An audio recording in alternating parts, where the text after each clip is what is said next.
4 రోజులుగా విశ్వ హిందూ పరిషత్ దీని మీద పోరాటం చేస్తోంది.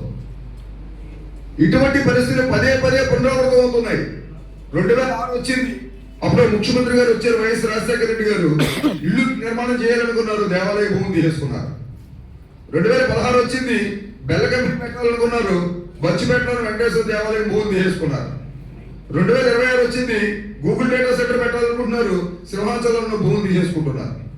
2036లో మరొకటి వస్తుంది. అంటే వచ్చిన ప్రతిసారి మూల్యం ఎవరు చెల్లించుకుంటున్నారు? కానీ నిద్రాణంగా ఉన్న హిందువులు ఇది గమనించుకోవడం లేదు. ఎండోమెంట్ శాఖ ఏర్పడినప్పుడు ఇచ్చిన భూములు, కబ్జా అయిన భూములు, వెనక్కి తెచ్చిన భూములు, ఇప్పుడు ముగిలి ఉన్న భూములు, ఇంకా కబ్జాలో ఉన్న భూములు మీకు ఎవరికైనా తెలుసా? నాకు కూడా పూర్తిగా తెలియదు. నిన్న ప్రశ్న నేను చీఫ్ సెక్రటరీ గారిని అడిగాను. కాబట్టి సమాజము ఎవరికైతే భూములు ఇచ్చారో హిందూ సమాజము వాళ్ళకి ప్రమేయం లేకుండా చేసేసారు దేవాలయాలతో.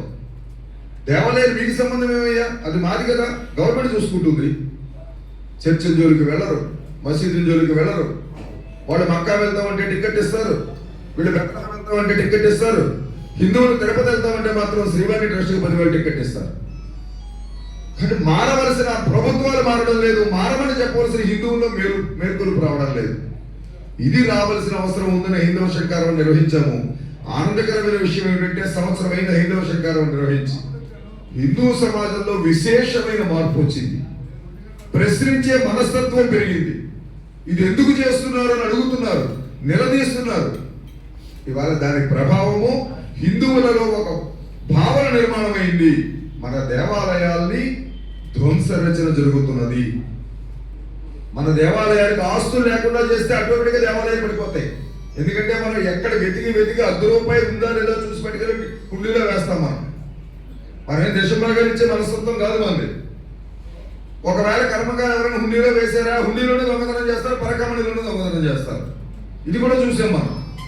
కాబట్టి ఈ పరిస్థితిలో దేవాలయం రక్షించుకోవాల్సిన అవసరం కోసం చేసిన హైందవ శంకారావం దాని అనువర్తిగా రాష్ట్ర స్థాయిలో ఒక అవగాహన సదస్సు నిర్వహించి ఇవాళ జిల్లాల్లో ప్రతి జిల్లాలో కూడా అవగాహన సదస్సులు నిర్వహిస్తున్నాం. తర్వాత ప్రతి మండలంలో కూడా ఈ అవగాహన సదస్సు జరుగుతుంది. మన పక్కింటి ఆయన ఇంట్లో పెళ్లి జరుగుతుంటే మనం ఎంత చక్కగా వెళతామో, మన మండలంలో జరిగే సదస్సుకి మన గ్రామాల్లో ఉన్న వాళ్ళు అందరం వెళదాము. ఇది మన జీవన్ మరణ సమస్య. మన భావితరాలకి మన ధర్మాన్ని అందించడానికి జరుగుతున్న మరో ధార్మిక స్వతంత్ర పోరాటమే ఈ దేవాలయాల స్వయం ప్రతిపత్తి. కాబట్టి బ్రిటిష్ వాళ్ళ నుంచి స్వతంత్రం కోసం ఒకసారి పోరాడాం, మొఘలాయల నుంచి స్వతంత్రం కోసం ఒకసారి పోరాడాం. ఇవాళ సెక్యులర్ ప్రభుత్వాల నుంచి ధార్మిక స్వతంత్రం కోసం పోరాటం చేస్తున్నాం. కాబట్టి దీనిలో తప్పనిసరిగా విజయం రావాలి. ఇటువంటి పూజ్య మహాత్ములైనటువంటి ధర్మాచార్యుల యొక్క తపస్సు మనకి వారు ధారపోస్తున్నారు. ఆ శక్తి మీకు రావాలి, ఇది జరిగి తీరాలి అని. అయోధ్యలో 500 సంవత్సరాలు పోరాటం చేసాం, నీరసం వచ్చింది. విజయం వస్తుందో రాదో తెలియని పరిస్థితి. చాలా మంది ఇది మీ వల్ల కాదన్నారు, మీకు పని పాట లేదన్నారు, ఇంకో పని లేదా అన్నారు.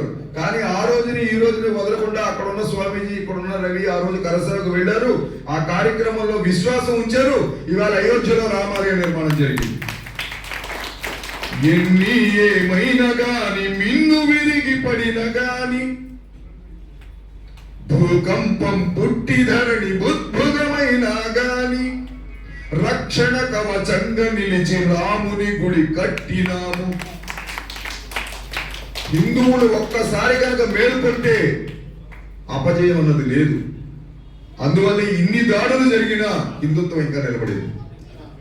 పైనున్న పరకల్ని కొరకగలిగేరే కానీ ఒక్కసారి హిందువులారా మేల్కొందాము. మనకి ప్రాణప్రదమైన శ్రద్ధా కేంద్రమైన మానబిందువైన దేవాలయాన్ని రక్షించుకున్నప్పుడే హిందూ జాతికి మనుగడ ఉన్నది. ఇది చెప్పడం